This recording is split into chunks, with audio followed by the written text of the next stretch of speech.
No doubt about it, motorcycle prices have been getting increasingly steep over the past few years, but that said, there are still plenty of awesome bikes under that £10,000 mark that represents a bit of a serious cutoff. So if that's your budget, then I put this one out to the vote and we'll go through the most popular bikes in reverse order. At number 10 we've got the KTM 790 Juke, which it has to be said provides a lot of entertainment for just shy of £8,000. You've got a brilliant punchy parallel twin that's happy to rev up a bit and makes a handy 95 horsepower in a slim chassis that's easy to chuck around and spec'd up with decent brakes and their in-house WP suspension. Now, one of my favourite things about this bike is the fact that the riding position feels like a proper sporty naked with a relatively tall perch at 825mm, and so it doesn't feel too compromised or specifically built for the learner market, which can be the case with some of these affordable naked bikes. Now granted, the looks won't be for everyone, so stay tuned on this list for some more aesthetically classic bikes, but look, it's hard to argue with the value for money on this bike, providing you're happy with it being built out in China on KTM's behalf by their partners at CF Moto.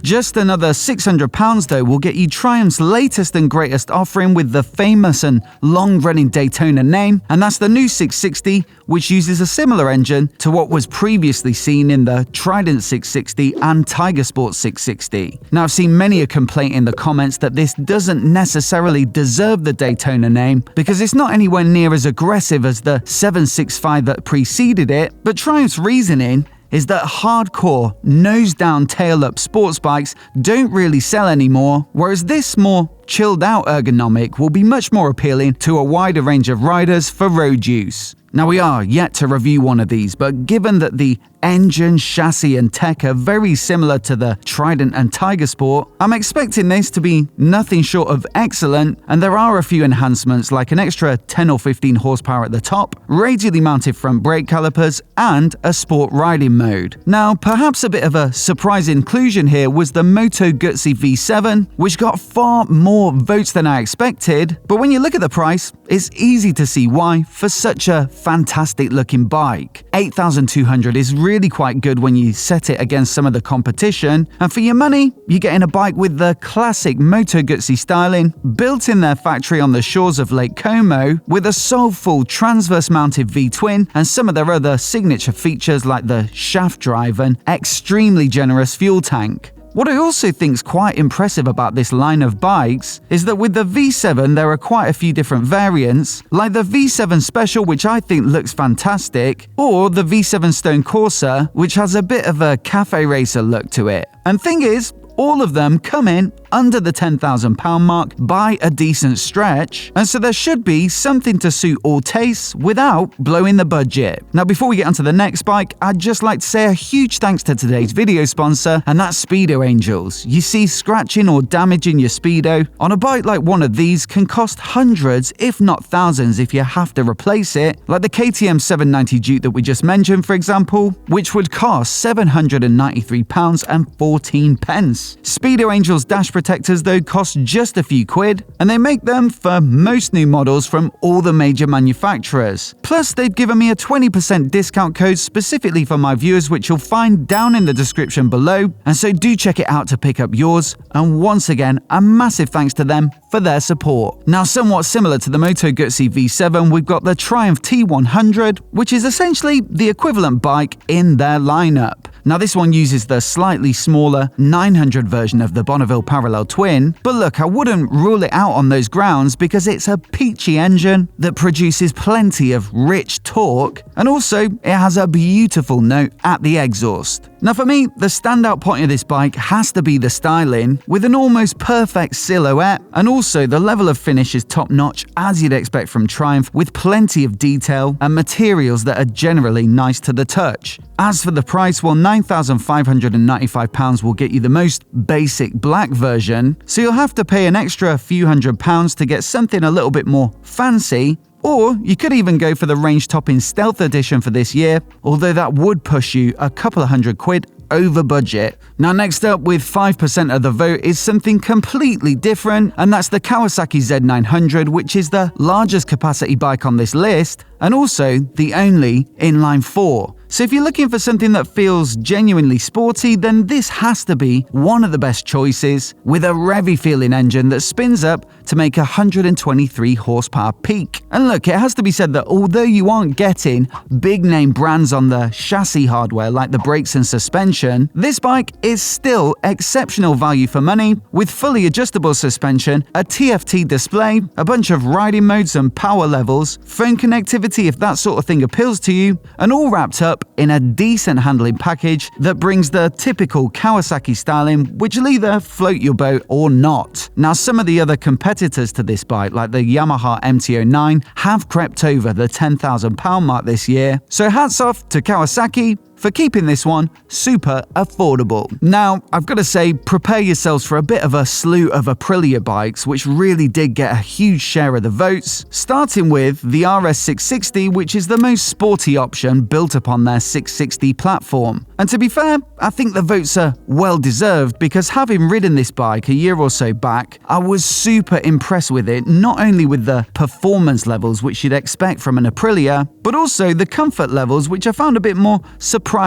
It definitely had that sporty feel which you'd want from a bike like this, but also you're not so canted forward that it would be unusable day in, day out. And so as a sporty bike, but predominantly for the road, this one would almost certainly be top of my list. Also, I think one of the factors that feeds into this bike getting a good share of the votes has to be the styling package, which essentially trickles down from their super premium and desirable RS V4 Superbike. The RS 660 is a great looking machine, more so than any other mid-capacity sports bike, I reckon. And also, I think it comes in quite a nice selection of colour choices. Now, just edging it by a few votes though, we've got the Tono 660, which is a little bit down on power at 95 horsepower to the 100 of the RS, but still, it shares a lot of the same fundamentals that should make it a brilliant bike to ride out on the road. For £9,700, you get that lively, punchy engine, a lightweight chassis with Brembo brakes and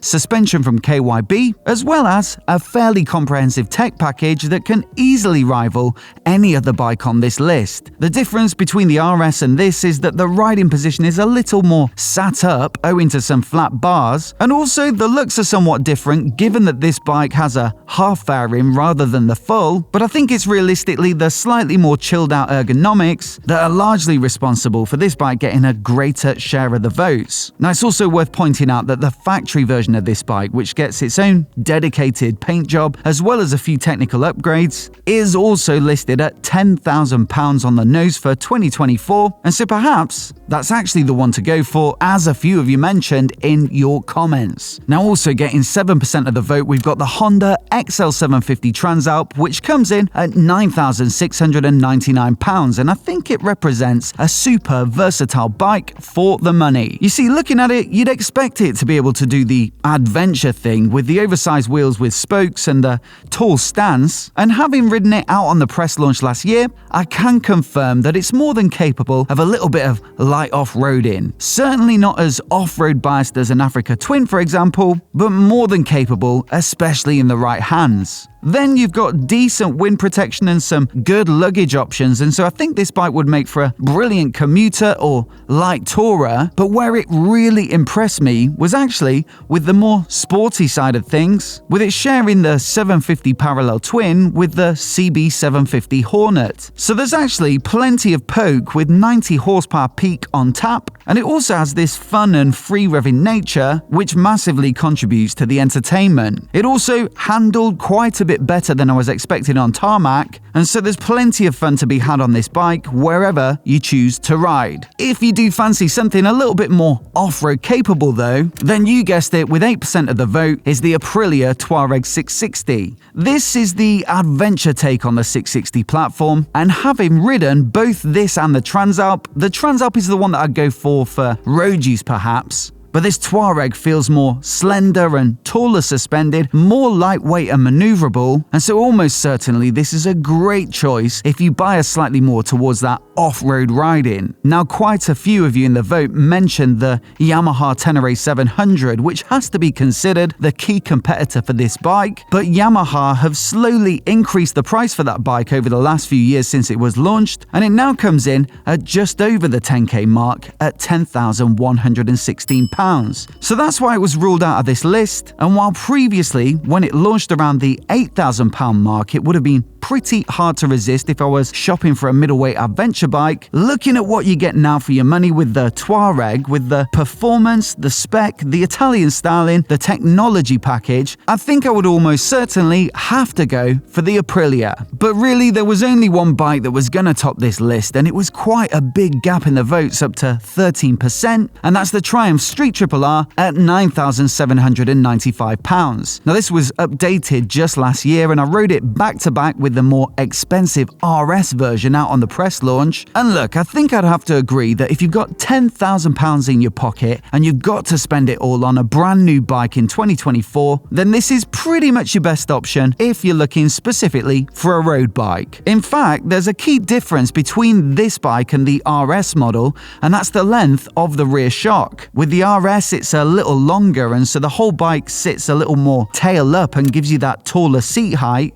whereas this R model is shorter on the shock and therefore sits lower at the rear, which relaxes the geometry a bit. So no doubt the RS would be the better choice on the track, with a bit more power, higher spec equipment, extra tech, and that more aggressive geometry. But on the road, the extra stability that this bike offers, as well as the easiness of getting your legs down, I think realistically makes it the better choice for most riders, and it also costs a couple of grand less, which isn't to be sniffed at. The inline triple makes a glorious sound and delivers just shy of 120 horsepower. It's comfy, it's got decent tech, the handling is great. Personally, I quite like the styling, and so it has to be said, it's great value for money, and there's really not a lot to dislike about this bike. As always though, I'd love to know which bike you'd pick, so do let me know down in the comments below. And also, if you want to see my full comparison of the Street TWR and RS that I shot on that launch trip, then I'll stick it on the screen now so you can give it a click and give it a watch if you haven't already. Also, hit subscribe if you haven't already to see more of the latest motorcycle news like this